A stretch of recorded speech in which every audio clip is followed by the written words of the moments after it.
दोस्तों, बहुत समय पहले की बात है। एक छोटा सा राज्य था। उस राज्य का राजा बहुत खुशहाल था। उसके पास किसी चीज की कोई कमी नहीं थी। प्रजा भी अपने राजा का खूब आदर सत्कार किया करती थी। प्रजा अपने राजा से बहुत खुश थी। लेकिन आज कुछ ऐसा हुआ था जिससे राजा की नींद हराम हो चुकी थी। राजा को रात भर नींद नहीं आ रही थी। 25 सालों से आज तक ऐसा कभी नहीं हुआ था। राजा के साम्राज्य पर आज तक किसी ने हमला करने का प्रयत्न तक नहीं किया था। लेकिन आज पड़ोसी राज्य ने इस छोटे से राज्य पर आक्रमण कर दिया और आज राजा को अपने 25 साल पहले की वो दिन याद आने लगे जब वह एक राजा न होकर केवल एक सेनापति था और वह अपनी राजा की आज्ञा का पालन करते हुए युद्ध की तैयारियां कर रहा था। लेकिन उस वक्त उसके मन में कोई शंका नहीं थी। किसी चीज का निर्णय नहीं लेना था, इसलिए वह चैन से उन चीजों की तैयारियों में जुटा था। राजा बहुत दुविधा में था। उसे समझ नहीं आ रहा था कि आखिर वह अपने साम्राज्य को किस तरह से किसी और राजा के हाथों में सौंप दे, जिस साम्राज्य को हासिल करने के लिए उसने दिन रात एक कर दिया।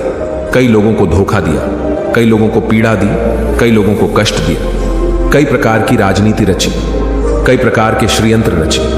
इतनी सारी मेहनत करने के बाद जब उसे राजा का सिंहासन प्राप्त हुआ है, उस सिंहासन को, उस साम्राज्य को वह अपने हाथों किसी और को कैसे थमा ले। राजा को कुछ भी समझ नहीं आ रहा था कि वह क्या करे। वह बहुत चिंतित था, परेशान था, करवटें बदल रहा था, लेकिन उसे कोई तरीका सूझ ही नहीं रहा था। राजा यह बात बहुत अच्छी तरह से जानता था कि बात केवल मेरी नहीं है, इस पूरे साम्राज्य की है। राजा ध्यान करना जानता था। वो बार बार ध्यान करने का प्रयास भी कर रहा था ताकि वह शांत हो सके, उसका मन शांत हो सके और वह अपनी अंतरात्मा की आवाज सुन सके। उसने कई बार प्रयास किया, लेकिन हर बार उसे असफलता ही हाथ लगी। वह अपने मन की आवाज अर्थात अपनी अंतरात्मा की आवाज सुनने में असफल रहा, जिस कारण वह बहुत परेशान था, चिंतित था और बहुत दुविधा में था। वह समझ नहीं पा रहा था कि आखिर वह क्या फैसला करे और उसके पास बहुत कम समय भी बचा हुआ था। केवल उसके पास आज रात का ही समय था। कल सुबह पड़ोसी राज्य उस पर आक्रमण कर देगा। यदि वह केवल अपने लिए फैसला करता है तो इस साम्राज्य के लाखों लोगों की जान पर बना सकती है, और यदि वह इस पूरे साम्राज्य के लिए सोचता है तो उसे पड़ोसी राज्य के राजा के सामने झुकना होगा, उनका सम्मान करना होगा और अपने हाथों इस साम्राज्य को उन्हें सौंपना होगा।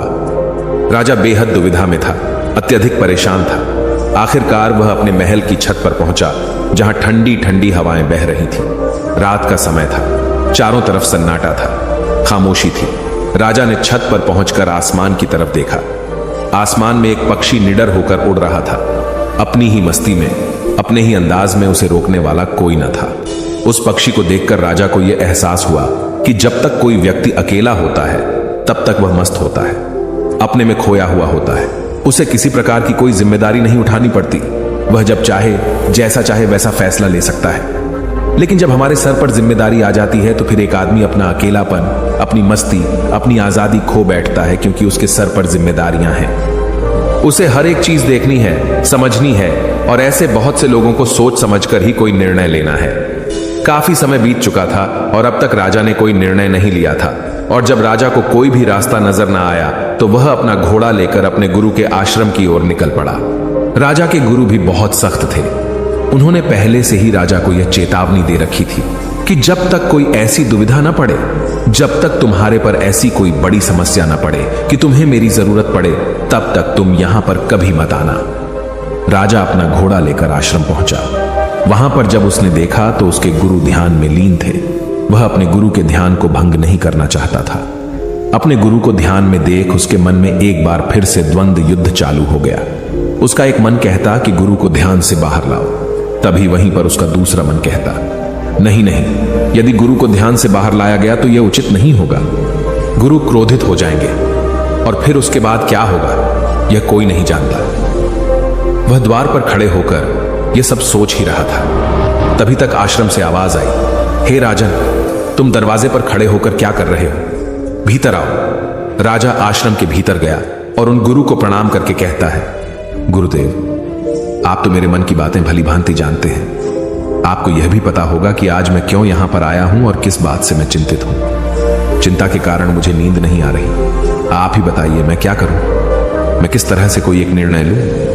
मैं किस तरह से अपनी अंतरात्मा की आवाज सुनूं? जिससे मैं निर्णय लेने में सफल होता हूं। किस तरह से मैं एक सफल निर्णय लूं और किस तरह से मैं अपने साम्राज्य को बचा पाऊंगा। राजा की यह बात सुनकर कुलगुरु मुस्कुराने लगे और राजा से कहते हैं, हे राजन, हर इंसान के दो मन होते हैं। एक मन उसे कोई काम करने के लिए प्रेरित करता है तो दूसरा मन उसी काम को टालने का प्रयास करता है, उस काम से पीछा छुड़ाने का प्रयास करता है। और इन्हीं दोनों मन के बीच में हम फंस कर रह जाते हैं। हम किसी एक तरफ निर्णय नहीं ले पाते, हम किसी एक दिशा की तरफ नहीं बढ़ पाते और ऐसे समय पर हमारे मन में सवाल उत्पन्न होने लगते हैं कि जो फैसला हम लेने जा रहे हैं क्या वह सही है या फिर गलत। ऐसी स्थिति हमेशा आधी अधूरी हो जाती है और वह हमें अपने पूरे जीवन भर पछताने के लिए मजबूर कर देती है। तभी वह राजा कहता है कि गुरुवर, यह तो मैं भी जानता हूं और मैं भी इसी शंका में फंसा हुआ हूं। मैं यहां से निकल नहीं पा रहा। मुझे यह नहीं समझ आ रहा कि मैं किस तरफ जाऊं, मैं कैसे सही निर्णय लूं, मैं कैसे अपनी अंतरात्मा की आवाज सुनूं जिससे मैं एक सही निर्णय ले पाऊं। आप मुझे कृपा करके कोई मार्ग दिखाइए, कोई सही तरीका बताइए जिससे मैं सफल और सही निर्णय ले पाऊं, जिससे मुझे जीवन भर पछतावा ना हो। तभी गुरु उस राजा की बात सुनकर एक बार फिर मुस्कुराने लगे और राजा से कहते हैं, हे राजन, जीवन में कोई भी फैसला गलत या सही नहीं होता। यह तो हमारे मन की संरचना है, यह तो हमारे मन का माया जाल है। वास्तविकता तो यही है कि जो होना होता है वही होता है। हमारे और तुम्हारे करने से कुछ भी नहीं होने वाला, कुछ भी नहीं बदलेगा। लेकिन फिर भी हम अपने अहंकार में यह सोचने लगते हैं कि हम जैसा चाहते हैं हम वैसा ही करेंगे और जैसा हमें चाहिए बिल्कुल वैसा ही होगा। हम यही सोचते हैं कि हम अपने फैसले से दुनिया बदल सकते हैं और इसीलिए हम सही और गलत के चक्कर में फंसकर रह जाते हैं और हम कोई भी कदम आगे नहीं उठा पाते, कोई भी निर्णय नहीं ले पाते। लेकिन वास्तविकता तो यही है कि फैसला कभी भी गलत और सही नहीं होता। मान लो कि आज तुमने एक गलत फैसला भी ले लिया तो भी तुम्हें भविष्य में आगे चलकर सही सीख ही देगा। और यदि तुमने एक सही फैसला ले लिया तो वह तुम्हारे लिए कामयाबी बन जाएगी और वह तुम्हारे लिए आगे का रास्ता भी खोल देगी। देखा जाए तो वास्तविक तौर पर दोनों ही परिस्थितियों में तुम्हारा ही फायदा है, तुम्हारी ही उन्नति है। कम से कम ऐसे में तुम एक जगह पर ठहरे हुए तो नहीं हो, तुम्हारा मन इस शंका में फंसा हुआ तो नहीं है, तुम इस माया जाल से निकल चुके हो। तभी वह राजा उन गुरु से कहता है, हे गुरुवर, आप कहना क्या चाहते हैं?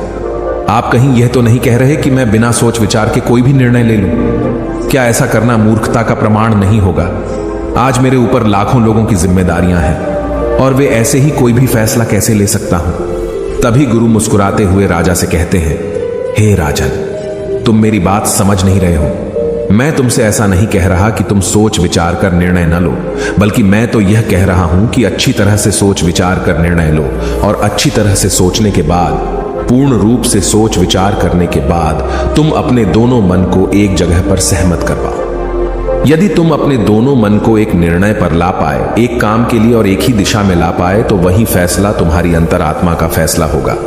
तुमने कई बार यह अनुभव तो किया ही होगा कि किसी काम में तुम्हारा मन तो लग रहा है लेकिन बुद्धि तुम्हारा साथ नहीं दे रही, बुद्धि तुम्हारा पल पल विरोध कर रही है। और ऐसी परिस्थिति में हमारे मन और हमारी बुद्धि के बीच युद्ध चल रहा होता है। लेकिन यहां पर समझने वाली बात यह है कि जो बातें तुम्हारे मन से उठ रही हैं वही बात तुम्हें सही रास्ते पर ले जाना चाहती है। वहीं पर तुम्हारी बुद्धि तर्क वितर्क करके उस रास्ते को साफ करना चाहती है, सभी प्रश्नों का निवारण करना चाहती है। जैसे मान लो कि तुम एक पहाड़ी पर जाना चाहते हो जहां पर तुम्हें यह पता चला है कि वहां ढेर सारा सोना है, लेकिन इसके लिए तुम्हें घने जंगलों से होकर गुजरना होगा।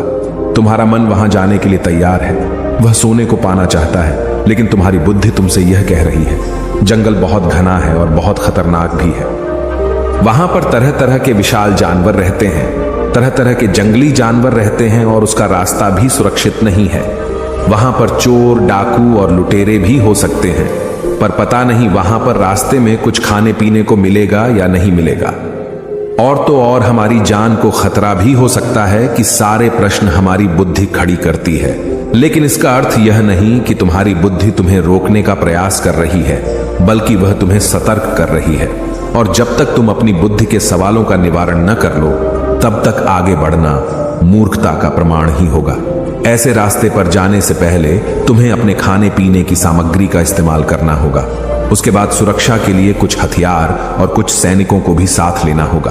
और जब तुम्हारी बुद्धि पूरी तरह से संतुष्ट हो जाए, जब उसके सभी सवालों का निवारण तुम कर लो, तब तुम आगे बढ़ सकते हो, क्योंकि अब तुम्हारी बुद्धि के सभी सवालों का निवारण हो चुका है। लेकिन कुछ ऐसे लोग भी होते हैं जिन्हें पता होता है कि उस पहाड़ी पर खजाना है, लेकिन फिर भी, और वह यह भी जानते हैं कि रास्ता बड़ा कठिन है, लेकिन वह अपनी यात्रा कभी शुरू ही नहीं करते हैं। यह बात और है कि हो सकता है कि तुम्हें वहां पर पहुंचकर कोई खजाना न मिले और तुम्हें वहां से खाली हाथ ही लौटना पड़े। लेकिन तुम्हें इस सत्य को भी जान लेना आवश्यक है कि जो होना होता है वही होता है। उसका अफसोस करके कोई मतलब नहीं।